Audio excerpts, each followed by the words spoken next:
है ना, जो मृणाल सर बोलते हैं कि डबल मजूरी मत करो।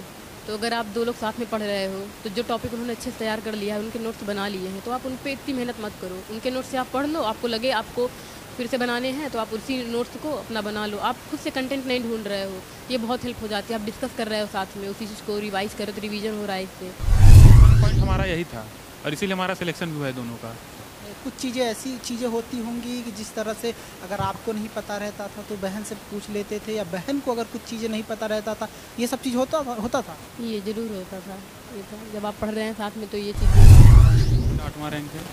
आपका 12वां रैंक। क्या आप लोग तैयारी घर से रहकर करते थे या किसी कोचिंग संस्थान से अब नैनी में हमारा घर है, ज़्यादातर तैयारी वहीं से हुई है। करते थे? नहीं और बाकी कोरोना लॉकडाउन में हम लोग गाँव में भी 7-8 महीने रहे, गाँव से भी ठीक ठाक थे। प्रयागराज के मेजा विधानसभा के रहने वाले जो है तेंदुआ गांव के 2 सगे भाई बहनों ने टॉप किया पीसीएस में। कौन क्या रैंक थी उनकी आपको बताते हैं उनसे बात करने के बाद। शुभ नाम क्या है आपका? विवेक कुमार। शुभ नाम क्या? आप लोग दोनों सगे भाई बहन हैं? बिल्कुल। बड़ा कौन है, आप हैं कि? मैं बड़ा हूँ। क्या किस तरह से तैयारी वगैरह हुआ करती थी और कैसे ये जो है मुकाम हासिल कर पाए, क्योंकि ये आसान नहीं होता, सबके लिए आसान नहीं होता। कुछ लोग सोच लेते हैं और कुछ लोग कर दिखाते हैं, ठीक है। तो सबसे पहले ये बताइए दोनों का, भाई बहनों का रैंक क्या क्या था? आपका क्या रैंक था? 8वां रैंक है। आपका 12वां रैंक। क्या आप लोग तैयारी घर से रहकर करते थे या किसी कोचिंग संस्थान से अब नैनी में हमारा घर है, ज़्यादातर तैयारी वहीं से हुई है। करते थे? नहीं और बाकी कोरोना लॉकडाउन में हम लोग गाँव में भी 7-8 महीने रहे, गाँव से भी ठीक ठाक तैयारी हुई हमारी। पीसीएस सिविल सेवा परीक्षा निकालने का जो है ख्याल कहाँ से आया और इसमें जाने का ख्याल कहाँ से आया? किसी ने प्रेरणा दिया था या खुद से? हमारे टीचर्स वगैरह बताते थे, मम्मी पापा को मोटिवेशन था। गांव समाज में भी अधिकारी रैंक की बात होती है, अगर आप पढ़ने में अच्छे हैं तो लोग कहते हैं कि चलो बेटा अधिकारी बन जाओ, यही आशीर्वाद देते हैं। तो ये दिमाग में था और बाकी 12वीं के बाद मैंने सोचा कि इस दिशा में कुछ करना है। प्रयागराज कहीं ना कहीं वो स्थान है, कहीं ना कहीं देखा जाए, जहाँ पर अगर आप ग्रामीण क्षेत्रों में निकल जाएंगे तो आज भी आपको सिर्फ और सिर्फ बहानेबाजी मारते हुए दिखेंगे लड़के कि हमारे पास संसाधन नहीं है, हमारे पास ये चीज़ें नहीं है, माता पिता के द्वारा सपोर्ट नहीं हो पाता, क्योंकि ये ऐसा वैसा बोलते हैं। तो आपका क्या किस तरह से रहा है बैकग्राउंड? अब हमारी प्रारंभिक शिक्षा यहीं से हुई है, गांव में ही। गांव में मैं कक्षा 7 तक पढ़ा हूँ। 7 के बाद मैंने हाई स्कूल माधव ज्ञान केंद्र स्कूल पढ़ता है नैनी में, वहाँ से किया। इंटर मैंने ज्वाला देवी स्कूल पढ़ता है सिविल लाइन्स में, वहाँ से किया। उसके बाद मैंने बीटेक किया RKGRT कॉलेज गाजियाबाद में पढ़ता है। 2019 में वहाँ से कंप्लीट हुआ। उसके बाद मैं तैयारी में लग गया और यही है। भाई बहन दोनों साथ में ही पढ़ा?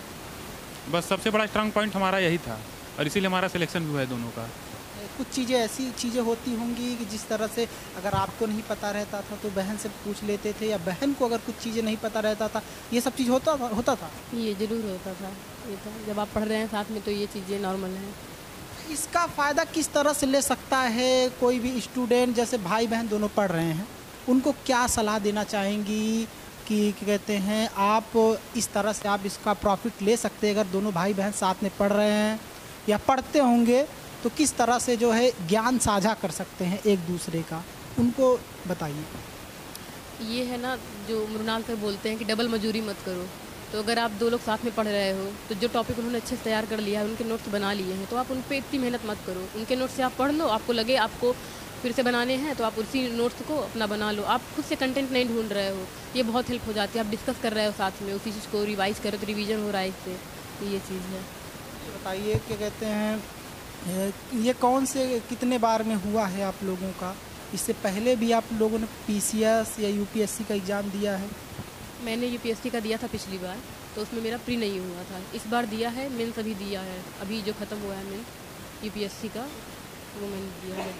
क्या कहते हैं, जैसे ये जो पीसीएस है, कितने बार पीसीएस आपका ये निकला है? सर ये मेरा पहला प्रयास था। पहला प्रयास था, ये जान लीजिए इनका पहला प्रयास था। और आपका? मेरा तीसरा प्रयास था और तीसरा। 2020 में मैंने इंटरव्यू दिया था पीसीएस में, मेरा 10 नंबर सिलेक्शन नहीं हुआ था, फाइनल सिलेक्शन नहीं हुआ था। जान लीजिए बहन का इनके पहला प्रयास में हुआ है। हालांकि आपको ये बता दें, इन्होंने हिम्मत नहीं हारी। पहली बार इनका जब जो है 10 नंबर से गड़बड़ हुआ था, लेकिन लगे रहे और उसका आज परिणाम आप देख सकते हो। देखिए दर्शकों, होता है ना कि जब घर में दो सगे भाई बहन जो है टॉप करते हैं या सफल होते हैं तो संदेश एक अलग जाता है सोसाइटी में, समाज में, कि देखिए दोनों भाई बहन ने मिलकर पढ़ाई किया और आज जो है इतना बड़ा इन्होंने नाम किया। अच्छा ये बताइए, क्या किस तरह से अगर कोई जैसे जो देखने वाले हैं, जो दर्शक हैं, अगर तैयारी करना चाहें, उनके अंदर भी अगर आपको देखने के बाद ये उठ रहा हो सवाल कि हमको भी कहते हैं करना चाहिए, तो उनको क्या संदेश देना चाहेंगे? सर यही है कि आप मन लगा के पढ़ाई कीजिए। पढ़ाई का कोई शॉर्टकट होता नहीं है, मेहनत आपको करनी पड़ेगी, स्ट्रेटजी आपको खुद की बनानी पड़ेगी और आपको एक साइंटिफिक वे से आप पढ़ाई कीजिए। सिलेबस आप दिमाग में रखिए, आप अपने नोट्स बनाइए खुद के और इसी तरीके से आप पढ़ाई करते रहिए तो सफलता मिलेगी। क्या था ऑप्शनल आपका सब्जेक्ट, क्या था आपका? सर मेरा पॉलिटिकल साइंस था ऑप्शनल। ये जान लीजिए पॉलिटिकल साइंस था इनका। जो है राजनीतिक शास्त्र इतना आसान सब्जेक्ट नहीं होता। क्या इंटरेस्ट था आपका इस पे? सर क्योंकि ग्रेजुएशन में ये सब्जेक्ट मिला था तो इंटरेस्ट मैं बहुत ज़्यादा नहीं देखती हूँ, क्योंकि ऑलमोस्ट सारे सब्जेक्ट ही आप पढ़ो अगर समझ में आ रहे हैं तो वो इंटरेस्टेड हो ही जाते हैं। ग्रेजुएशन में था सब्जेक्ट तो बेस था, थोड़ी नॉलेज थी तो लगा यही रख लूँ जब ये पढ़ा हुआ है थोड़ा। तो आपका क्या था ऑप्शन? भूगोल ऑप्शनल था। ये जान लीजिए इनका भूगोल था, मैप था और उनका पॉलिटिकल साइंस था। दोनों ही भाई बहन अलग अलग सब्जेक्ट को जो है ऑप्शनल लेकर गए और कुछ चीज़ें इनकी मजबूत थी, कुछ चीज़ें उनकी मजबूत थी, तो प्री में जो है एक दूसरे का डिस्कस करके जो है काम होता था। प्री में तो मतलब कि मैंने यूपीएससी की प्री की तैयारी की थी, मैंने पीसीएस का प्री बहुत तैयार नहीं किया था, तो वो पूरा भैया के गाइडेंस से ही हुआ। इनके ही वजह से? इनकी ही वजह से मेरा प्री निकला तो मैं मेंस लिख पाई तो इंटरव्यू हुआ तो आज यहाँ हूँ, अदरवाइज़ प्री ही ना निकलता।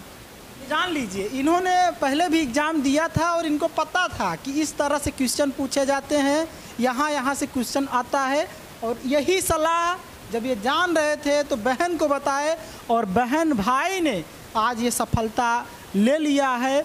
और अच्छी तो जो है फैमिली बैकग्राउंड आप लोगों का किस तरह से है इस वक्त बताइएगा? हमारे माता पिता यहीं हमारे गांव तेंदुआ कला में एक स्कूल चलाते हैं और हम लोग नैनी में रह के तैयारी करते थे और शिक्षा दीक्षा तो मैंने बताई दी यहीं इलाहाबाद से ही हुई है।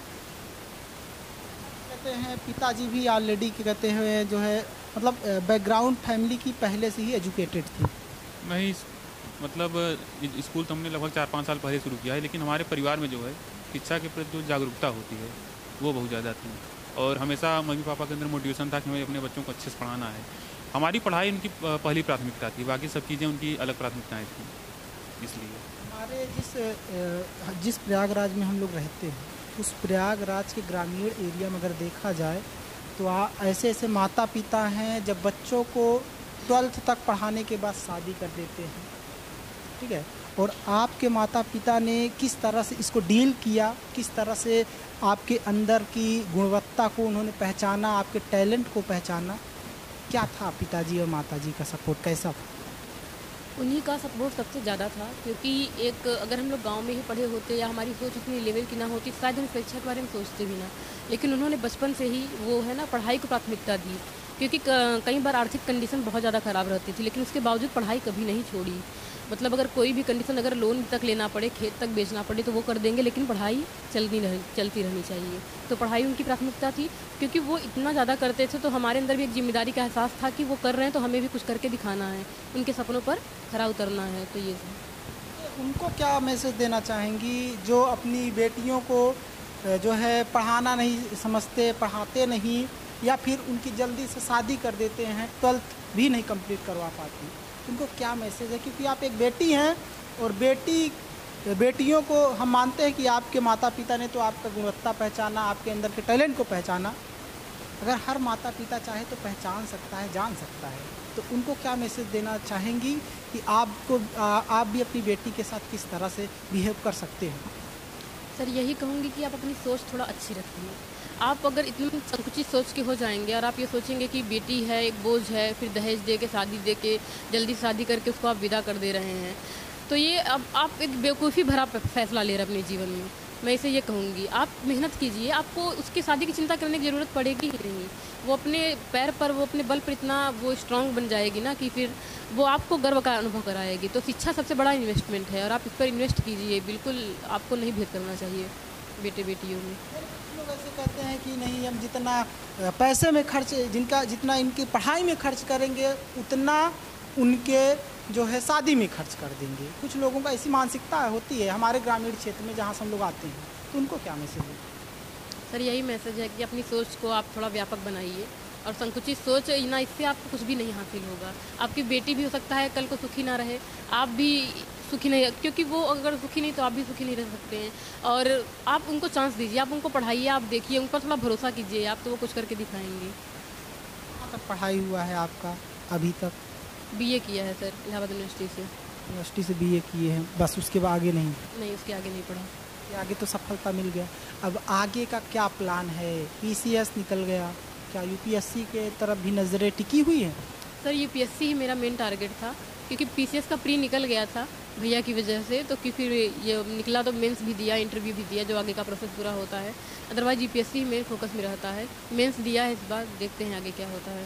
क्या कहते हैं, मेंस के बाद जो है इंटरव्यू होगा, इंटरव्यू में अगर सेलेक्ट हो जाती हैं तो क्या करेंगी इसको? सर क्या करेंगे, एक सफलता है, एक लक्ष्य था, जो सोचा था वो पोजीशन मिलेगी तो उसके अनुरूप जो आपने सोचा है कि आप बन जाएंगे तो आप इस तरीके से सुधार करेंगे, आप इस तरीके से फील्ड वर्क करेंगे या आप ऐसे करेंगे, तो वो सब सपने सच होंगे। माता पिता का रिएक्शन किस तरह का रहा है कि हमारे बच्चे डेप्यूटी कलेक्टर बन गए हैं? उनकी रिएक्शन क्या थी जब ये सुने कि दोनों ही सफल हुए? वो मतलब उनके आंखों में तो बस आंसू थे, मतलब उनके संघर्ष का हम अंदाज़ा नहीं लगा सकते, उन्होंने कितना संघर्ष किया है। तो वो फिर जब आज वो फलीभूत हुआ, वो जब आज वो दिखा, तो वो फिर उनके आंसू रुके नहीं, मतलब बहुत ज़्यादा खुश थे। समझ गए कि हमारा पढ़ाया जो है, जितना भी हमने आज तक दिक्कतें उठाकर जो भी बच्चों को पढ़ाया वो सफल हुआ है। सफल हुआ वो सफल। जी बताइए, आपकी बहन, ठीक है, सगी बहन है, सफल हो गई हैं, ठीक है, और जो है जिस तरह से गाइड करते थे, किस तरह से इनको गाइड करते थे थोड़ा बताइए, क्योंकि स्टूडेंट भी इस वक्त देख रहे हैं। जैसे कहा गया है खरबूजे को देख के खरबूजा रंग बदलता है, तो हम लोग गाइड भी एक दूसरे को करते थे, मोटिवेशन भी करते थे और एक दूसरे को देख के भी पढ़ते थे कि सामने वाला पढ़ रहा है तो हमें भी पढ़ना चाहिए। ये चीज़ था हमारे साथ, तो मतलब मिल के पढ़ते थे, किताबें साथ में ख़त्म करने का प्रयास करते थे। इस तरीके से तो चीज़ें बढ़िया होती गई। बाकी नैनी में यूपीएससी की तैयारी कोई माहौल नहीं है, कोई वो दिल्ली नहीं है। अगर हम लोग नैनी में रह करके तैयारी कर लिए तो इसकी वजह है कि हम दोनों सेम चीज़ की तैयारी करते थे और मन लगा के मेहनत करते थे। कुछ लोगों के अंदर ये सवाल उठते हैं, अगर हमको सिविल सेवा परीक्षा निकालना है तो हमको दिल्ली जाना होगा, उनके लिए क्या मैसेज है आपकी? घर पे माहौल बनाइए, घर से ही तैयारी करिए। जरूरी नहीं है दिल्ली? नहीं है दिल्ली जाना, बिल्कुल नहीं। बताइए अब किस तरह से, क्या कहते हैं, क्या मैनेज करेंगे, किस तरह से आगे का? इसके बाद जैसे बहन का तो यूपीएससी का टारगेट है, आपका क्या? अभी तो मैं कुछ सोचा नहीं हूँ, बाकी समय मिला तो यूपीएससी देखूंगा, अगर समय नहीं मिला तो फिर एसडीएम की जो जिम्मेदारी। इतने में ही खुश? अरे इतने में ही क्या, पर्याप्त है। आप तो बहुत बड़ी पोस्ट होता है डिप्टी कलेक्टर। बिल्कुल बिल्कुल। गांव वालों में क्या माहौल है इस वक्त? चर्चाएं तो हर तरफ। पूरे गांव में खुशी का माहौल है। हमारे गांव से आज तक कोई एसडीएम नहीं निकला था। हाँ, तो इसलिए गांव के लिए तो भाई बहुत बड़ी खबर है। एक साथ प्रयागराज में सगे भाई बहन कभी एसडीएम नहीं बन पाए, मतलब ये भी ऐसा सुना तो मैंने नहीं आज तक। जान लीजिए, प्रयागराज में पहला मामला है जब सगे भाई बहन सफल हुए हैं।